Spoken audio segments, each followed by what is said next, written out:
Hi good morning. അപ്പോൾ നമ്മുടെ ഇന്നത്തെ റെസിപ്പി എന്താണെന്ന് എല്ലാവർക്കും കണ്ടപ്പോൾ തന്നെ മനസ്സിലായല്ലോ. നെയ്യപ്പമാണ്. പക്ഷേ ഇത് അരി അരച്ചുണ്ടാക്കുന്ന നെയ്യപ്പമല്ല, ഇൻസ്റ്റൻറ്റ് നെയ്യപ്പമാണ്. നമ്മളിപ്പോൾ 4 മണിക്ക് നെയ്യപ്പം ഉണ്ടാക്കി തുടങ്ങിയിട്ടുണ്ടെങ്കിൽ 4:30 ആകുമ്പോൾ നമുക്ക് ചായ കുടിക്കാം നെയ്യപ്പം കൂട്ടിയിട്ട്. അത്രയും എളുപ്പമാണ്. കുറച്ച് അരിപ്പൊടി മൈദപ്പൊടി അങ്ങനെയുള്ള കാര്യങ്ങളൊക്കെ ഉണ്ടെങ്കിൽ എളുപ്പത്തിൽ ഉണ്ടാക്കാൻ പറ്റുന്ന റെസിപ്പിയാണ്. അപ്പോൾ എങ്ങനെയാണ് നമുക്ക് നമ്മുടെ ഇൻസ്റ്റൻറ്റ് നെയ്യപ്പം തയ്യാറാക്കുന്നത് നോക്കാം. നമുക്ക് നമ്മുടെ ഇൻഗ്രീഡിയൻസ് നോക്കാം. നമ്മളിവിടെ 1 കപ്പ് അരിപ്പൊടി എടുത്തിട്ടുണ്ട്, അതുപോലെ തന്നെ 1 കപ്പ് മൈദപ്പൊടി എടുത്തിട്ടുണ്ട്.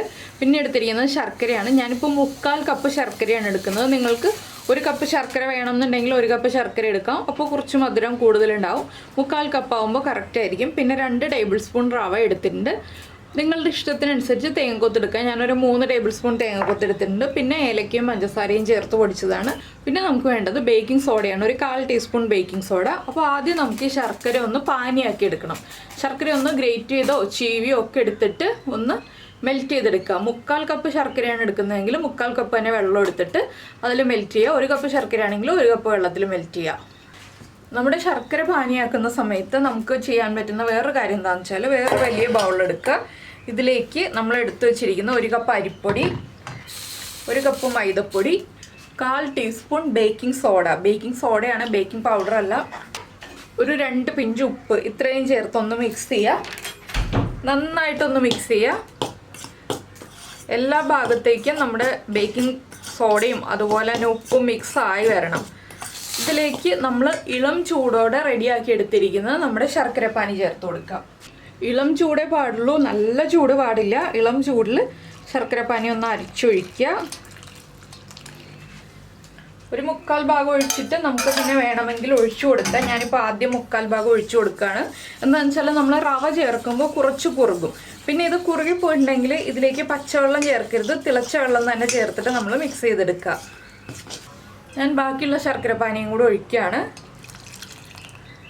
ഇപ്പം നമ്മുടെ ബാറ്റർ ഇതാ റെഡി ആയി വന്നിട്ടുണ്ട്. ഇതുപോലെ ലൂസായിട്ടാണ് ഉള്ളത്. ഇതിലേക്ക് നമുക്കിനി നമ്മൾ എടുത്തു വെച്ചിരിക്കുന്ന 2 ടേബിൾ സ്പൂൺ റവ ചേർത്ത് കൊടുക്കാം. അപ്പോൾ ഞാനൊരു 1/2 കപ്പ് ചൂടുവെള്ളം ചേർത്തിട്ടുണ്ട് കേട്ടോ ഇതിലേക്ക്. നിങ്ങൾക്ക് ശർക്കരപ്പാനി തന്നെ ചേർക്കണം എന്നുണ്ടെങ്കിൽ ചേർക്കാം, ഇല്ലെങ്കിൽ ചൂടുവെള്ളം ചേർത്താലും മതി. ശർക്കരപ്പാനി തന്നെ ചേർക്കുകയാണെങ്കിൽ മധുരം ഓവറായിപ്പോവും, അത് ശ്രദ്ധിക്കണം. ഇത് ഒരുപാട് സമയം മിക്സ് ചെയ്ത് വെക്കരുത്. എന്താണെന്ന് വെച്ചാൽ നമ്മൾ നെയ്യപ്പം ഉണ്ടാക്കുമ്പോൾ പൊട്ടിപ്പോവും. അപ്പോൾ മിക്സ് ചെയ്തിട്ട് ഉടനെ ഉണ്ടാക്കുക. അതുകൊണ്ടാണ് നമ്മൾ ഇളം ചൂടിൽ തന്നെ നമ്മുടെ ശർക്കരപ്പാനി ചേർത്ത് കൊടുത്തിട്ടുള്ളത്. ഇനിയിപ്പോൾ ഇതൊന്ന് മിക്സായി ഇവിടെ ഇരിക്കട്ടെ ഒരു 2 മിനിറ്റ്. നമുക്ക് നെയ്യിൽ നമ്മുടെ തേങ്ങക്കൊത്തൊന്ന് ഫ്രൈ ചെയ്തെടുക്കാം. അപ്പോൾ നമ്മുടെ മിക്സ് നമ്മൾ റെഡിയാക്കി വെച്ച് കഴിഞ്ഞു. ഇതിലേക്ക് നമുക്ക് നെയ്യിൽ വറുത്തെടുത്ത് തേങ്ങക്കൊത്തും കൂടി ചേർത്ത് കൊടുക്കാം. ഇനി നമ്മളിതിലേക്ക് ചേർക്കുന്നത് ഒരു 1/2 ടീസ്പൂൺ ഏലക്കയും പഞ്ചസാരയും ചേർത്ത് പൊടിച്ചതാണ്. അതും കൂടി ചേർത്ത് മിക്സ് ചെയ്യാം. ഇതെല്ലാം ചേർത്ത് നന്നായിട്ടൊന്ന് മിക്സ് ചെയ്തെടുക്കുക. പിന്നെ എള്ള് വേണം എന്നുണ്ടെങ്കിൽ ഒരു ടീസ്പൂൺ എള്ളും കൂടി നമുക്കിതിലേക്ക് ചേർക്കാം. ഞാനിപ്പോൾ എള്ള് ചേർക്കുന്നില്ല, അത് നമ്മുടെ ചോയ്സാണ്. എള്ള് ചേർക്കണോ ജീരകം ചേർക്കണോ എന്നുള്ളതൊക്കെ. ജീരകപ്പൊടി വേണമെന്നുണ്ടെങ്കിലും ഒരു 1/2 ടീസ്പൂൺ ജീരകപ്പൊടി ചേർക്കാം, ജീരകപ്പൊടിയുടെ ഫ്ലേവർ ഇഷ്ടമാണെന്നുണ്ടെങ്കിൽ. പിന്നെ നിങ്ങൾക്ക് എക്സ്ട്രാ നെയ്യ് വേണമെന്നുണ്ടെങ്കിൽ 1 ടീസ്പൂൺ നെയ്യും കൂടി ചേർക്കാം. ഞാനിപ്പോൾ നെയ്യൊന്നും ഇനി ചേർക്കുന്നില്ല. നമ്മളിപ്പോൾ നെയ്യ് ആവശ്യത്തിന് എടുത്തിട്ടാണ് തേങ്ങക്കൊത്ത് ഫ്രൈ ചെയ്തെടുത്തത്. ഇനി നമ്മുടെ എണ്ണ ചൂടാവുമ്പോൾ നമുക്ക് നെയ്യപ്പം പൊരിച്ചെടുക്കാം. ഇത്രയേ ഉള്ളൂ നെയ്യപ്പത്തിൻ്റെ മിക്സിൻ്റെ പരിപാടി. വളരെ എളുപ്പത്തിൽ മിക്സ് ചെയ്തെടുക്കാം. അപ്പോൾ മൈദപ്പൊടിക്ക് പകരം ഗോതമ്പ് പൊടിയും എടുക്കാം കേട്ടോ. 1 കപ്പ് മൈദപ്പൊടി എന്നുള്ളതിന് പകരം ഒരു 3/4 കപ്പ് ഗോതമ്പ് പൊടി എടുക്കാം. 1 കപ്പ് തന്നെ ഗോതമ്പ് പൊടി വേണ്ട, 3/4 കപ്പ് മതി. 1 കപ്പ് അരിപ്പൊടിക്ക് 3/4 കപ്പ് ഗോതമ്പ് പൊടി എടുക്കുക. അപ്പോൾ കറക്റ്റ് ആയിക്കോളും. ഇപ്പോൾ നമ്മുടെ മിക്സ് ഇതുപോലെ കോരി ഒഴിക്കാൻ പാകത്തിനാണ്. ഇതൊന്നുകൂടി ഒന്ന് കുറുകും നമ്മൾ എണ്ണയൊക്കെ ചൂടാക്കി വരുമ്പോൾ. അപ്പോൾ ഒരു 5 മിനിറ്റിൽ കൂടുതൽ റെസ്റ്റ് ചെയ്യാൻ വയ്ക്കേണ്ട, നമുക്ക് അതിനുള്ളിൽ തന്നെ നെയ്യപ്പം ഉണ്ടാക്കിയെടുക്കാം. അപ്പോൾ ഇനി ഞാനിത് മാറ്റി വെച്ചിട്ട് എണ്ണ ചൂടാക്കി എടുക്കട്ടെ.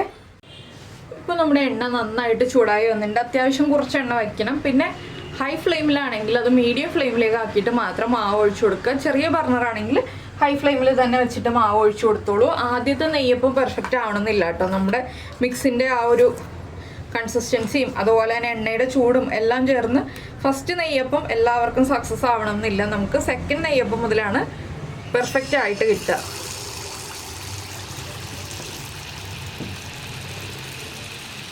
നെയ്യപ്പം ഒഴിച്ചിട്ട് ഉടനെ തന്നെ മറിച്ചിടാൻ ശ്രമിക്കരുത്. അത് തനിയെ പൊങ്ങി വരും. അതിനുശേഷം നമ്മൾ പതുക്കെ എണ്ണ ഇതുപോലെ ഒന്ന് ഒഴിച്ചു കൊടുക്കുക.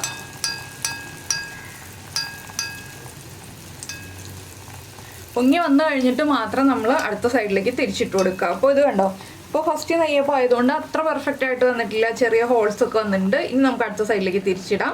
ഈ സൈഡും കൂടി കുക്കായി വരട്ടെ. അപ്പം നല്ല കുഴിയുള്ള ചട്ടിയിൽ നെയ്യപ്പം ഉണ്ടാക്കാൻ ശ്രമിക്കുക. അപ്പോഴാണ് നമുക്ക് നല്ല ഷേപ്പുള്ള നെയ്യപ്പം കിട്ടുക. അല്ലെങ്കിൽ നെയ്യപ്പത്തിന് ഷേപ്പ് അത്ര ഉണ്ടാവില്ല, പരന്ന നെയ്യപ്പമായി പോവും. ഇതുപോലെ മുകളിലേക്ക് എണ്ണ ഒഴിച്ചു കൊടുത്തുകൊണ്ടിരിക്കുക. ഈ സൈഡിൽ നിന്ന് നമുക്കൊന്നുകൂടി ഒന്ന് തിരിച്ചിടാം. അപ്പോൾ ഈ നമ്മൾ മിക്സ് ചെയ്ത് വെച്ചാലുള്ള കുഴപ്പം എന്താണെന്ന് വെച്ചാൽ ഈ മേൽഭാഗം ഉണ്ടല്ലോ, ഇവിടെ വരുമ്പോൾ പൊട്ടിപ്പോവും. അത് കൂടുതൽ സമയം മിക്സ് ചെയ്ത് വെച്ചിട്ടുണ്ടെങ്കിൽ എന്താണെന്ന് വെച്ചാൽ നമ്മൾ ഇൻസ്റ്റൻ്റായിട്ട് നെയ്യപ്പം ഉണ്ടാക്കുമ്പോൾ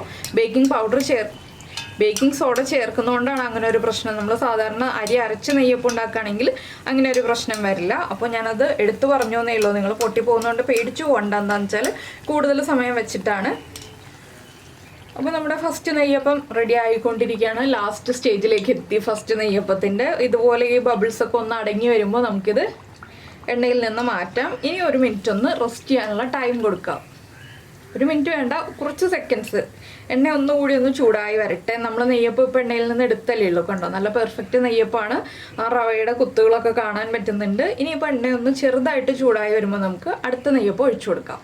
ഓരോ പ്രാവശ്യം മാവ് ഒഴിക്കുമ്പോഴും നമ്മുടെ മാവ് നന്നായിട്ടൊന്ന് ഇളക്കി മിക്സ് ചെയ്തതിന് ശേഷം മാത്രം എണ്ണയിലേക്ക് ഒഴിച്ചു കൊടുക്കുക. അല്ലാതെ മുകളിൽ നിന്ന് കോരി ഒഴിക്കരുത്.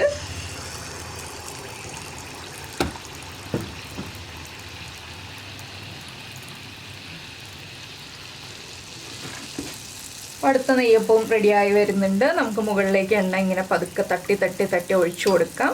ഇപ്പോൾ കണ്ടോ, പെർഫെക്റ്റ് ആയിട്ട് പൊങ്ങി വരുന്നുണ്ട്. നമ്മളിങ്ങനെ ഓരോ നെയ്യപ്പം ഉണ്ടാക്കിക്കൊണ്ടിരിക്കുമ്പോൾ അത് കറക്റ്റായി വരും കേട്ടോ. ഓരോന്ന് കഴിയും തോറും പെർഫെക്റ്റ് ആയി വരും. എണ്ണയുടെ ചൂടും മാവിൻ്റെ കൺസിസ്റ്റൻസിയും എല്ലാം റെഡി ആയിട്ട് കറക്റ്റായി വരും. അപ്പോൾ ഇതുപോലെ നിങ്ങൾക്ക് എളുപ്പത്തിൽ ഒരു നെയ്യപ്പം ഉണ്ടാക്കണം, എളുപ്പത്തിലൊരു 4 മണി പലഹാരം റെഡിയാക്കണം എന്നുണ്ടെങ്കിൽ വീട്ടിൽ അരിപ്പൊടിയും മൈദപ്പൊടിയൊക്കെ ഉണ്ടെങ്കിൽ അല്ലെങ്കിൽ ഗോതമ്പ് പൊടിയൊക്കെ ഉണ്ടെങ്കിൽ ഉടനെ തന്നെ റെഡിയാക്കിക്കോളൂ. എളുപ്പത്തിൽ ഉണ്ടാക്കാൻ പറ്റുന്ന റെസിപ്പിയാണ്. ഒരു 10-15 മിനിറ്റ് ടൈം എടുക്കുകയുള്ളൂ. ഇനിയിപ്പോൾ നമുക്കിത് അടുത്ത സൈഡിലേക്ക് ഒന്ന് തിരിച്ചിടാം. കണ്ടോ, നല്ല ഷേപ്പായി വന്നിട്ടുണ്ട്. അപ്പോൾ ഇതും കുക്കായി വരട്ടെ. ഞാൻ എല്ലാ നെയ്യപ്പവും ഇതുപോലെ ഉണ്ടാക്കിയതിന് ശേഷം കാണിച്ചു തരാം. അപ്പോൾ നമ്മുടെ നെയ്യപ്പം എല്ലാം റെഡി ആയി കഴിഞ്ഞു. എല്ലാം കംപ്ലീറ്റ് ആയിട്ടില്ല കേട്ടോ, ഞാനിങ്ങനെ ഉണ്ടാക്കിക്കൊണ്ടിരിക്കുകയാണ്. അപ്പോൾ ഇത്രയും ആയപ്പോൾ ഫോട്ടോ എടുക്കാൻ വേണ്ടിയിട്ട് എടുത്തു വെച്ചതാണ്. അപ്പോൾ നിങ്ങൾക്ക് നെയ്യപ്പം പെർഫെക്റ്റ് ആയിട്ട് ഇഷ്ടപ്പെട്ടോ? എങ്ങനെയുണ്ട്? നല്ല ക്രിസ്പി ആയിട്ടുള്ള നെയ്യപ്പമാണ്. സൈഡൊക്കെ നല്ല മൊരിഞ്ഞിരിക്കുന്നുണ്ട്. അപ്പോൾ ഒരു നെയ്യപ്പം പൊട്ടിച്ച് കാണിച്ചു തരാം കേട്ടോ എങ്ങനെയുണ്ടെന്നുള്ളത്. ഇത് കണ്ടോ, നമ്മുടെ അരി അരച്ചുണ്ടാക്കുന്ന നെയ്യപ്പത്തിൻ്റെ ഏകദേശം അതുപോലെ തന്നെ മൊരിഞ്ഞ് വരുന്നുണ്ട്. പക്ഷെ അത്രയും വരണം എന്നുണ്ടെങ്കിൽ നമ്മൾ അരി അരച്ച് തന്നെ നെയ്യപ്പം ഉണ്ടാക്കുക. അപ്പോൾ എന്തായാലും എല്ലാവർക്കും ഈ ഒരു റെസിപ്പി ഇഷ്ടമായി എന്ന് വിചാരിക്കുന്നു. ഇഷ്ടമായിട്ടുണ്ടെങ്കിൽ ഉറപ്പായിട്ടൊന്ന് ട്രൈ ചെയ്ത് നോക്കണേ. അതുപോലെ ലൈക്ക് ചെയ്യാനും കമൻറ്റ് ചെയ്യാനും ഒന്നും മറന്നു പോരുത് കേട്ടോ. പിന്നെ നിങ്ങൾ നമ്മുടെ ചാനൽ ആദ്യമായിട്ട് കാണുകയാണ്, നമ്മുടെ വീഡിയോ പ്രസൻറ്റ് ചെയ്യുന്ന രീതിയൊക്കെ ഇഷ്ടമായി എന്നുണ്ടെങ്കിൽ നമ്മുടെ ചാനലൊന്ന് സബ്സ്ക്രൈബ് ചെയ്ത് സപ്പോർട്ട് ചെയ്യണേ. സബ്സ്ക്രൈബ് ചെയ്യുന്നതിന് ഈ വീഡിയോയുടെ താഴെയുള്ള റെഡ് സബ്സ്ക്രൈബ് ബട്ടൺ ഒന്ന് ക്ലിക്ക് ചെയ്യുക. അതിൻ്റെ റൈറ്റ് സൈഡിലുള്ള ബെല്ലൈക്കണം ക്ലിക്ക് ചെയ്യുക. അപ്പോൾ ഓൾ എന്ന് പറഞ്ഞിട്ടൊരു ഓപ്ഷൻ കാണാം. ആ ഓളും കൂടി പ്രസ് ചെയ്തിട്ടുണ്ടെങ്കിൽ ഞാൻ എപ്പോഴും വീഡിയോ അപ്ലോഡ് ചെയ്യുമ്പോൾ നിങ്ങൾക്ക് നോട്ടിഫിക്കേഷൻ വരും. അപ്പോൾ എന്തായാലും നമുക്ക് നമ്മുടെ അടുത്ത റെസിപ്പിയുമായിട്ട് അടുത്ത ദിവസം കാണുന്നതിന് മുന്നേ നെയ്യപ്പത്തിൻ്റെ ഇൻസൈഡ് പെർഫെക്റ്റ് ആണോ എന്ന് നിങ്ങൾക്കറിയണ്ടേ? ഇനി അതിന് കമൻറ്റ് വരും. അതുകൊണ്ടാണ് ഞാൻ നെയ്യപ്പം പൊട്ടിച്ച് കാണിക്കാമെന്ന് പറഞ്ഞത്. കണ്ടോ, നമ്മൾ അരി അരച്ചുണ്ടാക്കുന്ന നെയ്യപ്പത്തിൻ്റെ അതേ പെർഫെക്ഷൻ തന്നെയാണ് വന്നിട്ടുള്ളത്. അപ്പോൾ എല്ലാവരും ട്രൈ ചെയ്ത് നോക്കിയിട്ട് ഫീഡ്ബാക്കൊക്കെ അറിയിക്കുക. നമുക്ക് നമ്മുടെ അടുത്ത റെസിപ്പിയുമായിട്ട് അടുത്ത ദിവസം വീണ്ടും കാണാം.